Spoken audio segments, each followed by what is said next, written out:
वैष्णवी रेसिपीमध्ये तुमचं मनापासून स्वागत। आज बनवणार आहे मी मेथीची भाजी। चला तर मग आता आपण रेसिपीला सुरुवात करून घेऊया। झटपट एकदम पटकन होणारी रेसिपी। इथे घेतलेली मी मेथीची भाजी हिरवीगार, 5 अंडे, लसूण, मिरच्या, टमाटर आणि चवीनुसार मीठ। टमाटर कट करून घेतलं, तेलामध्ये टाकून घेतलं। आपलं टमाटर तयार आहे। आता ह्याच्यामध्ये टाकून घेतला मी ठेचा आणि ठेचा चवीनुसार मी मीठ ठेचामध्ये टाकून घेतलेलं होतं। आता ते फिरून घेऊया। इथं टाकून घेतला मी अर्धा चमच हळद, हे बघू शकता तुम्ही, आणि चम्मचच्या साहाय्याने आपण फिरून घेऊया। हे फिरून घेतलं। आता इथे टाकून घेऊ आपण बारीक चिरलेली मेथीची भाजी। मी 3-4 पाण्याने स्वच्छ मेथीची भाजी धुवून घेतलेली होती आणि मुगाची डाळ मी भिजलेली टाकलेली आहे 2-3 चम्मच। हे बघू शकता तुम्ही, ते पण आपण चम्मचच्या साहाय्याने फिरून घेऊया।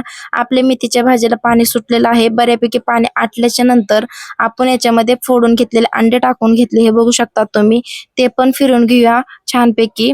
हे बघू शकता तुम्ही, हे मी फिरून घेतलं। ही आपली मेथीची भाजी तयार आहे।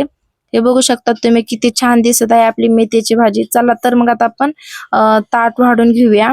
हे बघू शकता तुम्ही, इथे घेतलेली मेथीची भाजी, गरमागरम बाजरीची भाकर आणि डाळ भात आणि लोणचं।